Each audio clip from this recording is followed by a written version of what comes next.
Good morning, Elder and Sister Palmer, President and Sister Worthen, University Administration, faculty, honored guests, and of course, the reason we're here today, our amazing graduates. My fellow graduates, we made it. Our college experience looked unlike anything we could have expected. If you did expect it, I would love to speak to you after about your prophetic skills. Our budgets, previously allocated to nice school clothes and Aloha plate, quickly shifted to be spent on impressive pajama collections and DoorDash hidden fees. We are all still thinking of at least one person who looks completely different without their mask. Are they actually the same person? And most importantly, we are all excited watching our futures open as the world opens back up. There has been a constant thread throughout this frayed time, however. It's the reminder that we cannot do it alone. Spiritual teacher Ram Dass shared a beautiful phrase: "We are all just walking each other home." We've been through a long night. It started with untapped opportunity, excitement, and some anxiety. There were beautiful moments.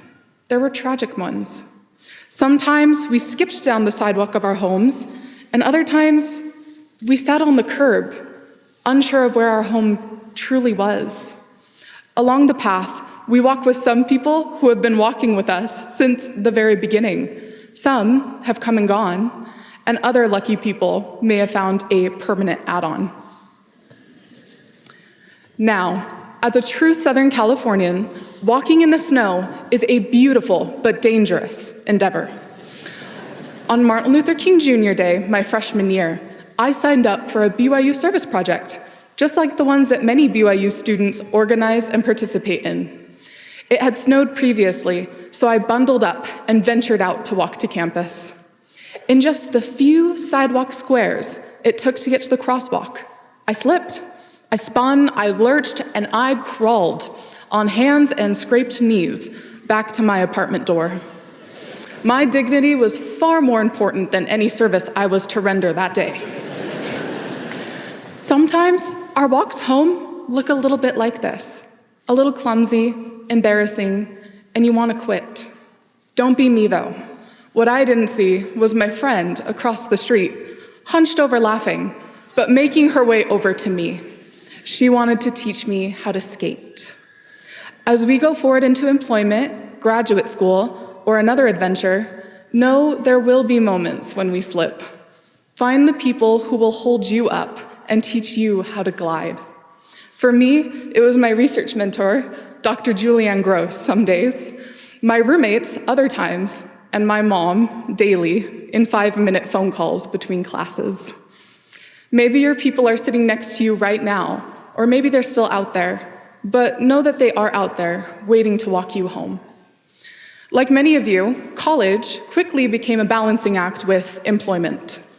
As a pre-medical student, I sought a job in the operating room to get a first-hand look into the medical field. One freezing December morning, I was called in at 4 a.m. to sit with a patient. Grumbling, I dragged myself out of my warm bed, scraped the ice off my car, wound my icicle self through the icy streets to the operating room. With a Post-it note telling me where to collect the patient from, I headed up the stairs. The first thing he asked me, "How are you today?" The man had been riding his bike home when a horrific event left him fighting for his life. He enthusiastically exclaimed, "I hope you're having a great day." His legs were immobilized. Months later, before his 7th surgery, "Emilee, I remember you. Are you doing okay today?" He knew our names. We loved the sound of his. His positivity was as infectious as the diseases we were fighting daily.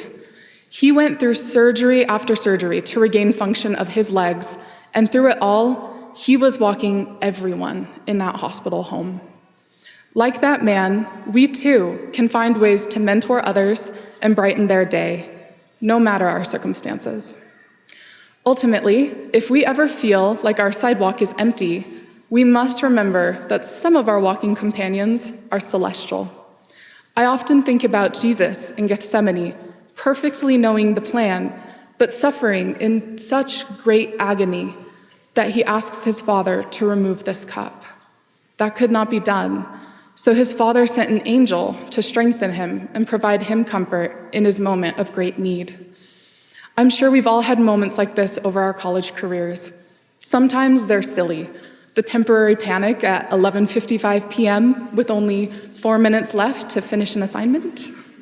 Or thinking our time has come when we are halfway up the RB stairs with 3 more flights to go. Other moments sat with us for longer. The dread of opening the testing center tab on the Y app after a test, or having to completely rethink the path you are taking in life. We are never trudging the sidewalk alone, though. God will send angels, and also God will send us, because here's the reality. We are not on our own sidewalks, meandering to an unknown destination. We are on the same sidewalk. We're headed to the same place, and it's not a race. So, if you're crawling through an icy patch, don't be afraid to cling to the ones gliding until you can get your footing back. And if you find yourself skipping, please look for someone sitting on the curb, because they just might be the person coming around the corner when you are on the curb next.